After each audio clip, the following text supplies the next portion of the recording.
Is either this man is the president of Nigeria, we don't know. Is either he is the president of Nigeria, or he bought Nigeria as a whole. In shareholder for Nigeria, they very large. We don't know. We just be company. We just be in items for inside Nigeria. We don't know. It's either of these two. You cannot tell me that this person is just an ordinary person, an ordinary citizen like me and you. And he has been saying all these things. And nobody don't touch him. Nobody they go near him. You see what this man talk recently about bandits. Okay, sorry, please to cut you. You see, the former governor of Bauchi State, Yuguda, was able also to go with government delegation into the bush, and they met more than 5,000 bandits. They were all complaining.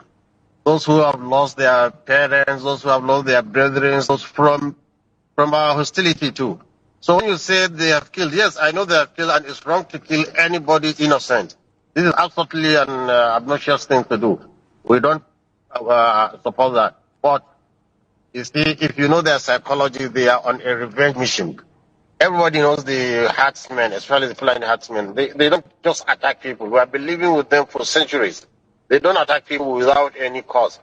So what I think government needs to do is to really bring them up together in a unison and in a holistic form so that there is peace. Guys, this man is trying to make us accept bandits as part of natural disaster or natural resources within Nigeria. Because how can you know what this man talk? He talks about bandits are ready to negotiate. So why are government trying to divide them? The bandits are their brother. Why are they trying to divide their tribe in that place? Since they want to listen to them. Say the other day, they talk as in it sound very good for his ear. Say the other day, say bandits come in there. Oh Bob, Jesus. I said Jesus. What did they happen for this country? Even give instance.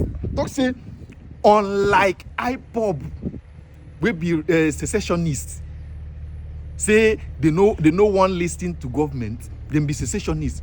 Say they won't leave Nigeria, but bandits no one leave Nigeria. Hey! Jesus. And they are ready for that, because if you call them for peace, they come. It's unlike the others, like IPOB. IPOB, the government has been trying to dialogue with them. They still refuse. They are still behind creating a separate state. They're secessionists. Besides being terrorists, they're secessionists. Well, these people are not secessionists. They want peace. They call for it. In fact, they even invited a lot of media. I think Daily Trust is high time it really goes into the bush and have, although they did it before, and the former government prevented it from airing it on air. So why is government afraid of listening to these people? They just want to demonize them and give reasons to come in and divide us and cause mayhem in Nigeria and divide the tribes, like what is happening. Say bandits no one leave Nigeria. Say they want peace. Say they are on a revenge mission. God, and they hear this. I say I don't understand. Bandits are on a revenge mission. Say a revenge mission in the by people. Why government want this? God, for Nigeria, this is whole thing they happen. Nobody don't touch this man. Is it that say this man is the owner of Nigeria? He should be the owner of Nigeria. The CEO, Chief Executive Officer, Nigeria International PSC.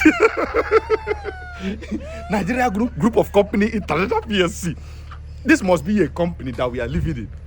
Because you can't tell me, say this man is just an ordinary citizen, just day like this. He dey vomit all these things and nobody don't touch him. America, they get natural disaster like hurricane. They are trying to fight hurricane. Then they careful on how to fight the hurricane. Natural disaster because it is natural. Our own natural disaster na bandits. Bandits. This man is trying to make us accept them as part of us. As part of us. You want to go explain who is actually this man? Who is Gumi? As in, who is he? Who is he in Nigeria? He must be the secret Nigerian president where we know. They show us other people as the president. This man, the thing where he talk, he shocked me. He shocked me. This guy man, if you wake up one day, tell us, say, guy, I want to repair my company. So which company? Nigeria, I want to repair town. Everybody pack up. We're gonna find where we go. We go carry all in people, bandits, come in. We go pack up. May we do something, no? Nigerian government, I don't understand. What did they happen? If another person talk this thing, make it be saying Igbo man even talk this kind of thing. Everywhere for them boss.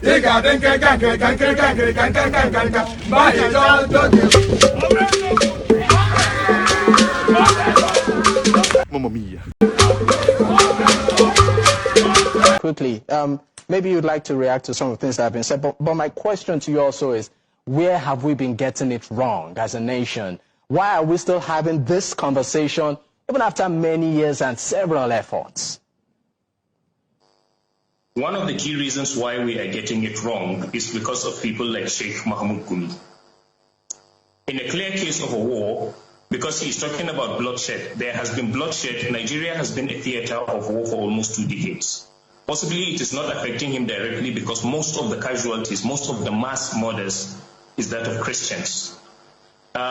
He appears to be a negotiator, but to be very honest with you, he has advocated more for appeasing the terrorists rather than advocating justice for the victims. And I think it's important to us because I believe he's an Islamic cleric.